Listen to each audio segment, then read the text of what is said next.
Hey everybody, this is Mike with the One Stop Co-op Shop, and today I'm looking at What Lies Beneath, a solo choose-your-own-adventure dungeon crawler. And disclaimer that I was provided a review copy of this one. So What Lies Beneath is an old-school choose-your-own-adventure book, like Lone Wolf and other series that I've liked in the past. You'll need some dice, a character sheet you can print out, and you'll be making choices following diverging paths, using the dice in several different ways to resolve tests, and trying to survive and reach one of several possible endings in the game without running out of vigor and passing away. So let's get to 5 things to know about What Lies Beneath. So to start out with a mix for my taste, I'm looking at the stats and the leveling up in the game. So besides vigor, you have 3 main stats: hit, dexterity, and wits. And these use dice in different ways to resolve tests. So having a higher statistic makes it more likely you'll succeed. And that's pretty basic. You start with different character classes, and they might have like 2 wits instead of 1, or 2 dexterity. The differences aren't that huge. But as you play the game, you'll gain experience, which you can use to level up your character. And in an interesting twist, if you die in the game or finish and you have experience left, you can pay that forward to your next character and start out stronger than you did originally. I like that system, and it takes away some of the frustration from losing the game. You can build a huge beefcake character that can do almost anything, but in the end the stats aren't that exciting, just giving you some mitigation in the skill test, so it's just an okay leveling system. My number 4 is sticking with your character sheet, and that's the items and tag system, and you've probably seen this kind of thing in adventure games before, but it is still a pro for my taste, because it works really well and cleanly.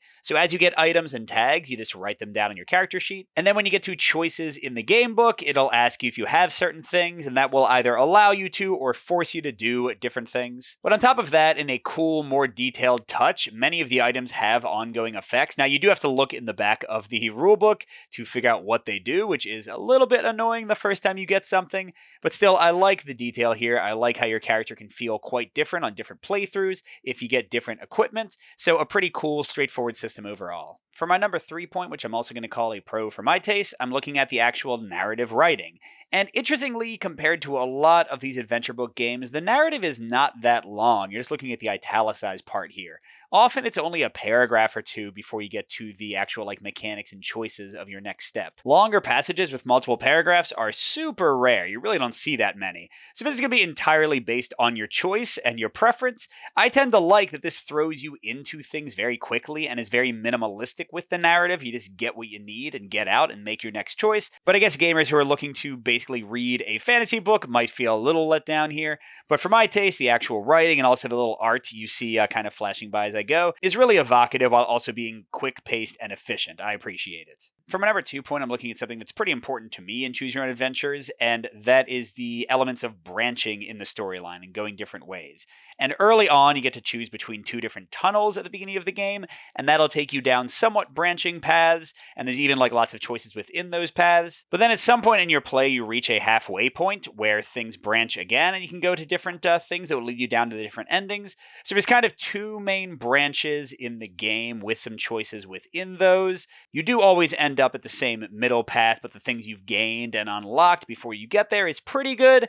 And I think there's so far I've seen 4 endings in the game. I'm not sure if I've gotten all of them, but I think it's somewhere in the 4 to 6 range. So the branching's pretty fun here. There are lots of cool things to discover and find, and you're probably going to get, 3 to 5 plays out of this if you're really into the system. So it's not a forever game, but no Choose Your Own Adventure is, and I think the value proposition is pretty good here. Finally, my number 1 is the core dice mechanic resolution. And I like this because there's different ways you use the dice.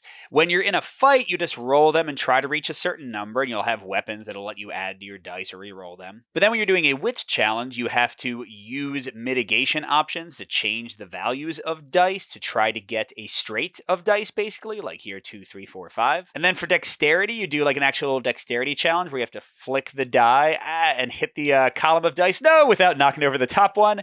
So it's varied, it's fun, and then not to spoil anything, but I've seen lots of other dice things, like trying to hit it through a little gate or trying to stack your dice in different ways. So they use dice in a consistently interesting way, and even just the basic tests are different.